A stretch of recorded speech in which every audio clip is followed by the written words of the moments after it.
Magandang araw mga ka-viewpoint. Kamusta na? So, busy na naman tayo in past few days, ano? Bakan pa rin sa operation. So, ngayon lang nakapag-vlog mga ka-viewpoint. So, sana nasa okay yung lahat. Mainit pa rin yung balita, mga kababayan. Kapanood ko lang noon last kahapon, isang araw pa. Mainit na mainit. Papanik na yung, alam nyo na, yung kabila. Ginulat ng mga Duterte. Alam nyo na yung balita, no? So, mainit na mainit to ngayon. Duterte in Senate on 2025, mga kababayan. Medyo magulantang ang lahat. Anyway, bigay lang ako ng konting reaction dito, no? So medyo busy tayo, pero kahit paano, regarding sa Duterte in Senate in 2025, mukhang na-excite na ang lahat. Nagulat sila sa sinabi ni Vice President Sara Duterte, mga kababayan. So bago tayo mag-umpisa, maraming salamat sa 156 subscribers, no? Maraming salamat sa inyo sa unti-unti nang dumadami. Kaya lahat naman yung marami nagsisimula sa konti lang. So 156 and watch hour natin is 111.6 hours na. So sa 4,000 minus 111, hindi na masama, ano? Para to sa project natin na Scholarship Foundation, no? Makatulong pa rin tayo sa kabataan, mga kinakapos, tulungan na natin. Yan ang aim natin ito. So mayroon lang tayong, hindi naman tayo talagang expert sa mga kritiko, no? Hindi naman tayo nira, observation lang ito para medyo wake up call sa kanila ba, kasi patulog-tulog sila sa pansitan, mga ka-viewpoint. Di ba? Yung mga patulog-tulog kailangan kasi gisingin, no? Pitikin ng konti para matauhan, parang may mali, no? Ganun. Kasi pag hindi mo sila hindi gagalaw yan, di ba? So kung ano yung akala nila tama, din sila sa kabila, no? Puro magagaling din, pero mayroon kasi tayong basihan, no? Nung time ni Tatay Diggs, talagang nag-iba. May dinaanan talaga. Naging disiplinado, maraming nadali dahil simple lang naman eh. Lahat naman, kagaya ng war on drugs, just follow. Kasi tingnan mo naman ngayon, puro addict, di ba? Nire-rape yung sariling anak, apo, ano ba yan, di ba? Kasi wala na yung utak natin, rely na sa drugs. So yan ang mga epekto, example lang yun. Yan ang mga sinasabi na darating yan po, malulung ka na sa droga. Dapat ibahin nyo na lang yung, instead of tumira ng drugs, di ba? Make it your health healthy by not using drugs. Marami naman paraan eh, di ba? So dyan tayo na pag nalulung na kasi, iba na kasi yung usapan dyan eh.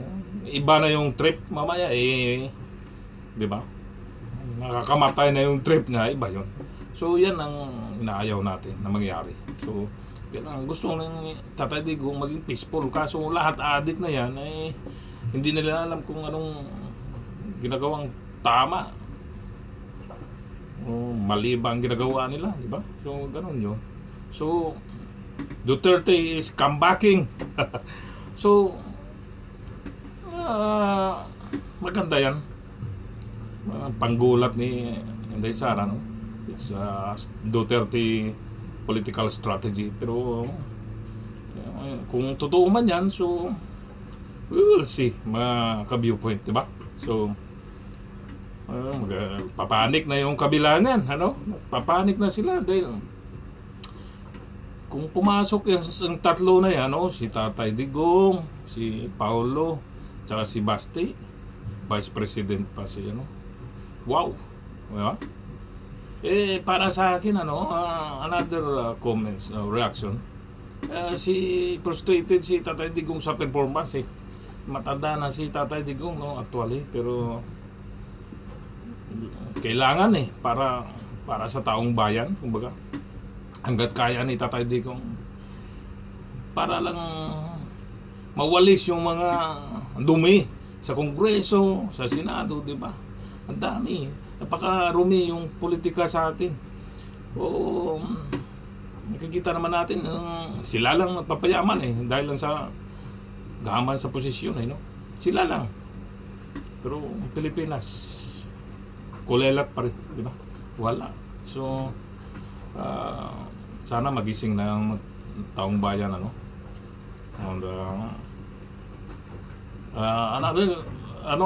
isingit ko lang sa mga bagong nag-subscribe, maraming salamat talaga.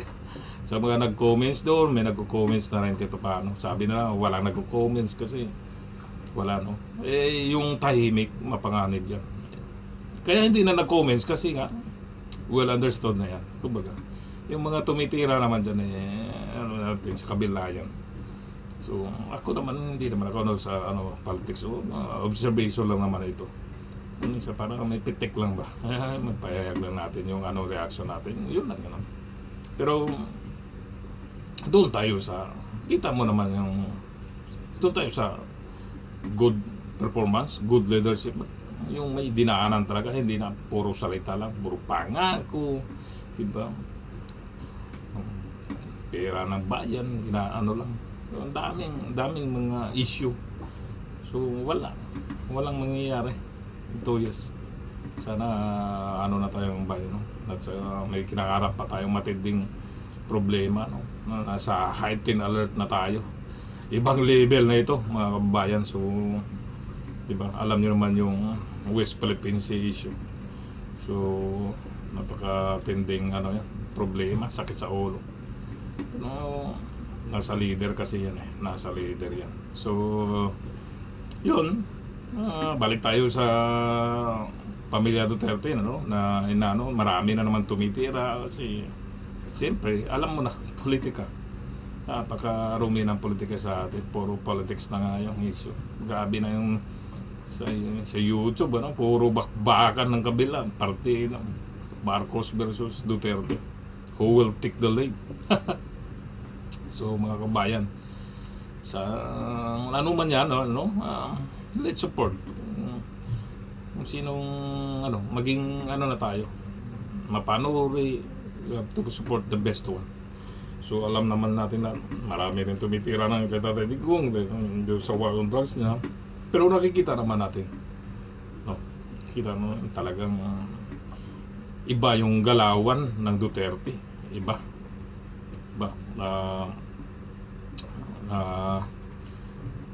safe ka na maglakad kahit gabi kung anong lugar, safe ka. Takot ka talaga talagang pag nagkasala ka, pasensyahan talaga ganun. Ngayon kang nakakatakot daming krimen. So sinasabi ba nila na naging bumawas? Hindi, padagdag na diba?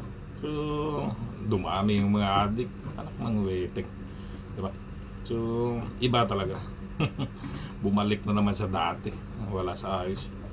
So magkano na ba ang bigas? May 29 na raw na bigas at least pumasok sa 29. Singit lang to. Alright, yun. Kung yung tatlo na yan +1 si Sara, so talagang kakabahan na lahat sa Senado pati sa Kongreso. Back-backin na yan nila. Siyempre solid yan. Alam naman natin yung Duterte, tatak Duterte. Nakita kasi natin performance sabi nila puro na lang kayo Duterte, yan ang observation natin. Kita naman ang Davao, kahit sinisiraan naman ang Davao. Alam mo, kwento lang ito, I will tell you a story. Nung time ni PRRD, minsan nagbibiyahe kami ng Russia. Matindi yung Russia dyan pag matraka ka dyan. So aakyat yung mga authority sa barko. Alam mo, unang upo pa lang ni kapanalo ni Duterte, alam mo yung mga authority, immigration, custom, police, iakyatan yan. Siyempre, clearance ng barko. Alam mo, napakaluwag yung yung proseso. Kasi alam mo, nagkwentuhan na lang, siyempre, sa kapitan, sa mga authority. Instead na parang kabahan ka kasi alam mo naman, Russia yan. Pero walang bakit, you know, your president is very good, number one, very good leader. Rodrigo Duterte, Russia niya na, idol nila. Just like Putin. With, diba? Ganon. So gustong-gusto nila si Duterte. Ngayon, instead na mabusisi yung proseso sa barko, sa clearance, kwentuhan na lang. Ay lalo na ang kapitan ko pa noon taga Davao din. Kumpare niya, wala na, di ba? Wala na, finish na. Kaya sabi ng Russia, Philippines and Russia, number one friends. Like this. Di ba? Noon yun, yung panahon ni parahunan bagong palang mando ni former President Duterte. Grabe yung idol na idol talaga nila. Kasi grabe na, believe sila sa leadership. Kasi kilala nila. Kahit saan ka pumunta, Amerika, gano'n din.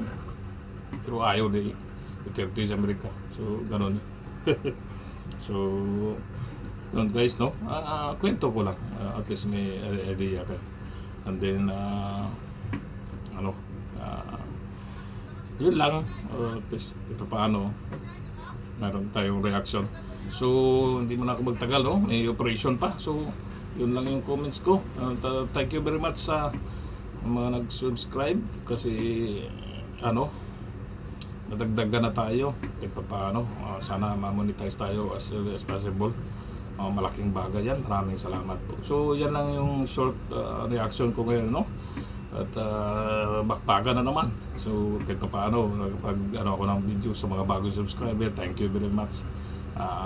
Abangan nyo yung susunod na video. We will react some issue, sa mga trending issue. Magigigan po tayo lahat. And God bless us all. Thank you very much.